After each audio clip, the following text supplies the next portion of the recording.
கோபாலையா எங்கே போகணும்? எத்தனை நாள் அளக்காங்க? 12000 ரூபா வாங்கினா என்ன சட்டம்? 12000 ரூபா வாங்கினா எப்படிங்க? இன்னைக்கு கொடுக்குற நாளைக்கு கொடுக்குறேன்னு இதை அடிக்கிற எப்படிங்க? வாங்கினா கொடுக்கணுமில்ல, இருக்கிறது கொடு. எவ்வளோ இருக்குது? சரி கொடு. அது பாக்கி நீ எப்போ தர? 500 ரூபா வேலைக்கு போனாலும் சரி, வீட்டில் இருந்தாலும் சரி, இன்னும் 2 நாள் கொடு. என்னது எப்போ கொடுக்குற சொல்லு மேடம், சொல்லு.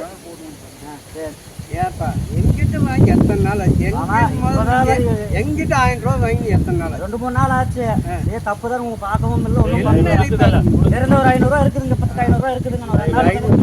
500 எப்போ தர? 2 நாள் ஆகுதுங்க, 2 நாள் கழிச்சு தரணுங்க. தெரியாது எப்போ போகணுங்க. ஏன் அர்ஜென்ட் வேறு ஒரு 2 நாள் பொருங்க கொடுக்குறேனுங்க. ஏன்னா எனக்கு வர 1000 ரூபா தருவோம்.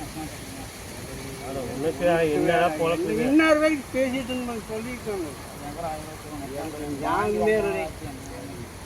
சரி 500 இருக்குது. அது 500 கொடு. 500 தான் இருக்குதுங்க, அதையும் கொடுத்து போனேன். கொடு. கடன் வாங்கினா கொடுத்து கொடுங்க. அடையில சரி 500 அப்புறம் தரேன். வேலைக்கு போனதான் தர முடியும். கை மாற்றி வாங்கி தரேன். அவனுங்கிட்ட கை மாற்றி வாங்கி எங்கிட்ட அப்பல 500 ரூபா கொடுத்தேன்.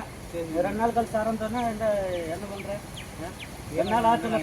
500 அதை உனக்கு 1 கணக்கு முடிஞ்சுதா? கணக்கு முடிஞ்சு கை காசு வந்துருக்குது, எனக்காவது கொடுக்கலாம்ல. சரி மேம், இந்த இப்போதான் வாங்கினேன். அந்த 500 ரூபா இருந்தா கணக்கு சரியா போச்சு. கணக்கு முடிஞ்சு அப்பல 500 கொடுத்தேங்க. இப்போ கணக்கு முடிஞ்சதுங்க.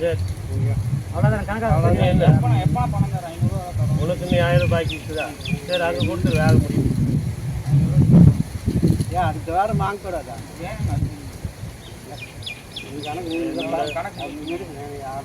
என்ன குழப்பம்? சரி போங்க வேலைக்கு பாரு.